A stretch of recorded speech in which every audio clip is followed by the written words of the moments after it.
اللہ کے حبیب صلی اللہ علیہ وسلم فرماتے ہیں اگر کوئی شخص ایک دن کے اندر اپنے کسی مومن بھائی کی صرف ایک حاجت کو پورا کر دے، اس دن اللہ اس کی 100 حاجتوں کو پورا فرماتا ہے، اس کی 100 حاجتیں اللہ پوری فرماتا ہے۔ اور یہ بھی فرمایا کسی مومن مسلمان کی مدد کے لیے چلنا، یعنی کوئی آیا چلو یار میرا مسئلہ وہ حل کر دو، اور آپ کے ذریعے سے وہ مسئلہ حل ہو سکتا تھا، ابھی آپ نے حل نہیں کیا، صرف چلے تو ہر قدم کے بدلے میں مسجد نبوی شریف میں 1 سال اعتکاف کرنے سے زیادہ ثواب عطا کیا جائے۔ یعنی سال بھر مسجد نبوی شریف کے اندر آپ اعتکاف کریں، اس کا جو ثواب ملے گا اس سے زیادہ اللہ تبارک و تعالی کسی مومن کی مدد کے لیے چلنے پر، اور اللہ اکبر، اگر آپ نے اللہ اس کی مدد نہیں کی، آپ مدد کر سکتے تھے، آپ حاجت روائی کر سکتے تھے، آپ اس کا کام بنا سکتے تھے، لیکن آپ نہیں گئے، تو میرے آقا صلی اللہ علیہ وسلم کے فرمان کا مفہوم ہے، اللہ کے رسول علیہ السلام نے فرمایا کہ جو کسی کے پاس آس لے کر کے آیا کہ میرا کام اس سے ہو جائے گا، اور وہ اس کی آس پوری کر سکتا تھا، لیکن اس نے اس کی آس پوری نہیں کی، اس نے اس کی آس پوری نہیں کی، تو قیامت کے دن اللہ تبارک و تعالی جس نے اس کی آس توڑی تھی، اللہ تبارک و تعالی اس کے سارے اعمال کو ضائع کر دے گا، اور اس کی بھی آس توڑ دے گا، اور اللہ اس کا ٹھکانہ جہنم بنا دے گا۔ سوچئے، یہ ہے آج مسلمان در در کی ٹھوکر نہ کھاتا اگر ایک دوسرے کی مدد کرتا، آج ایک دوسرے کی مدد، بلکہ لوگ سگے بھائی کی مدد نہیں کرتے، سگے بھائیوں کے اندر اس قدر اختلاف ہوتا جا رہا ہے، کوئی پیار نہیں، کوئی محبت نہیں، باپ بیٹے میں مدد کا جذبہ نہیں ہے، بہن بہن میں مدد کا جذبہ نہیں ہے۔ آؤ ہمارے اسلام کی تعلیم کیا ہے؟ ایک دن اللہ کے رسول صلی اللہ علیہ وآلہ وسلم کی بارگاہ میں ایک صحابی آئے، ایک صحابی رسول، ان کا نام ہے حضرت سیدنا جابر ابن عبداللہ انصاری رضی اللہ عنہ۔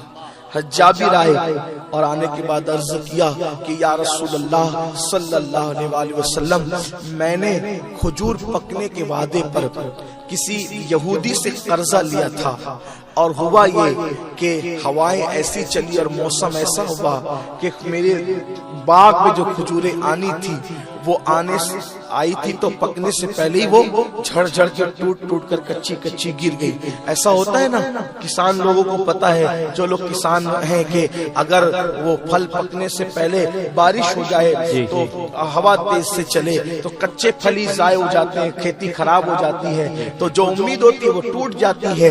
حضرت جابر رضی اللہ تعالیٰ عنہ کا کھجور کا باغ تھا بہت بڑا، انہوں نے کھجور پکنے کے وعدے سے قرضہ لیا تھا، لیکن ہوائیں چلی، کچی کھجوریں ہی ٹوٹ گئی، اور وہ جو پھول تھے وہی ختم ہو گئے۔ تو اب یہ تھا کہ وہ قرضہ ادا نہیں ہو سکے گا، تو یا رسول اللہ اب وہ بہت تنگ کر رہا ہے، یا رسول اللہ میں کیا کروں؟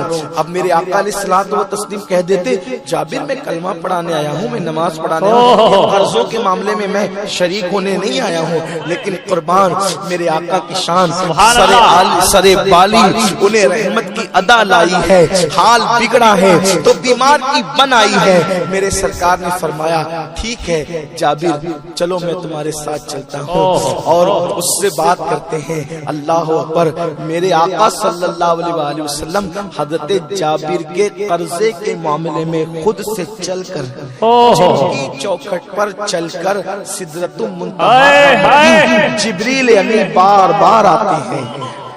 جبریل جس کی چوکھٹ پہ چکر لگاتے ہیں، وہ رسول ایک یہودی کے دروازے پہ جا رہے ہیں، اپنی خاطر نہیں بلکہ ایک مسلمان اپنے صحابی اپنے غلام کی خاطر سرکار چل کر جا رہے ہیں۔ بتائیں مسلمانوں، کیا ہمارے اندر بھی یہ جذبات ہیں؟ کیا ہمارے اندر بھی یہ احساسات ہیں؟ نہیں، یہ احساسات ہمارے اندر نہیں ہے۔ بڑی معذرت کے ساتھ صرف داڑھی کا نام دین، صرف ٹوپیوں کا نام دین، صرف تسبیحوں کا نام دین، یاد رکھنا دین وہ ہے جو مصطفیٰ جان رحمت نے عطا کیا ہے، دین وہ ہے جس کی تعلیم مصطفیٰ جان رحمت صلی اللہ علیہ وآلہ وسلم نے دی ہے۔ اللہ اکبر، میرے آقا علیہ السلام ایک یہودی کے دروازے پہ چل کر کے جاتے ہیں اور فرماتے ہیں دیکھو جابر کے ساتھ یہ حادثہ ہو گیا ہے، اس لیے میں تمہاری چوکھٹ پہ چل کے آیا ہوں کہ تم اس کی قرض کی مدت بڑھا دو۔ اس نے کہا یا رسول اللہ آپ میرے دروازے پر آئے، میں بڑا خوش نصیب ہوں، لیکن میں اب اس کی کوئی مدت نہیں بڑھا سکتا کیونکہ میں پہلے ہی کئی بار ان کو مہلت دے چکا ہوں، مدت بڑھا چکا ہوں، اب میں مزید ان کو کوئی مدت اور مہلت نہیں دوں گا۔ سرکار نے فرمایا ایک کام کرو، میرے کہنے پہ مہلت دے دو، اگر یہ قرض اب نہیں دے گا تو ذمہ داری میں لیتا ہوں، میں اس کا قرضہ چکا دوں گا۔ اس نے کہا نہیں، اب میں کوئی مہلت نہیں دے سکتا۔ اللہ اکبر۔ سرکار ابد قرار صلی اللہ علیہ وسلم اس کے دروازے سے واپس آ گئے، واپس لوٹے، اس نے نہیں مانا سرکار کی بات۔ حضرت جابر کا چہرہ اتر گیا، چہرہ چھوٹا چھوٹا ہو گیا۔ حضور علیہ السلام اب گھر نہیں گئے، ان کے باغ میں گئے۔ سرکار میں کیا کروں؟ سرکار فرماتے ہیں ایک بار میں اکیلے جاتا ہوں،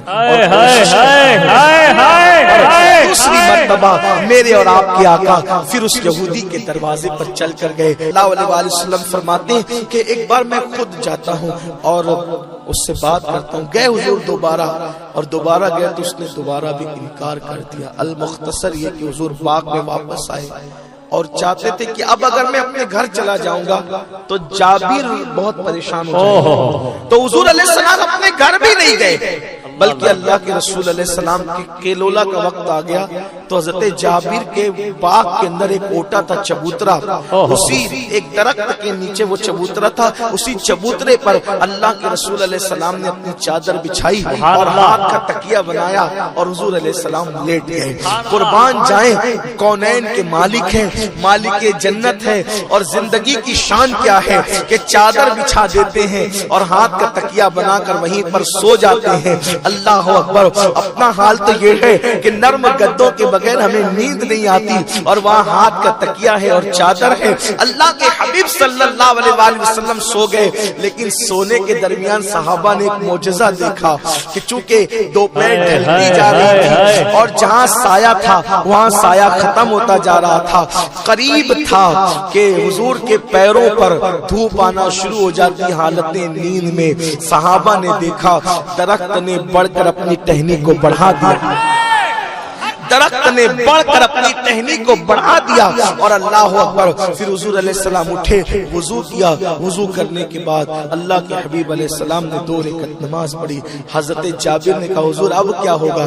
سرکار نے فرمایا اب کچھ نہیں ہوگا، ایک کام کرتے ہیں، تیری کھجوریں توڑتے ہیں، تیری کھجوریں توڑتے ہیں۔ یا رسول اللہ اتنی کھجوریں نہیں ہیں کہ اس کو قرض دیا جا سکے۔ آقا فرماتے ہیں تو ٹوکرا لے کر چل، توڑنے کا کام میں کروں۔ جابر سمجھ گئے کہ آج کوئی معجزہ پھر آنکھوں سے دیکھنے کو ملے گا۔ جابر ٹوکریاں لے کر چلتے رہے، حضور کھجوریں توڑتے رہے حتیٰ کہ کھجوریں ٹوٹتی رہی اور ٹوکرا بھرتا رہا، کئی ٹوکرے بھر گئے، اور پھر سرکار نے فرمایا موج لے کتنا ہے اس کا قرض؟ جابر کہتے ہیں خدا کی عزت کی قسم درختوں پہ کھجوریں اتنی نہیں تھی، لیکن جب وہ کھجوریں تولی گئی تو اس کو دے کر بھی میری کھجوریں بچ گئی۔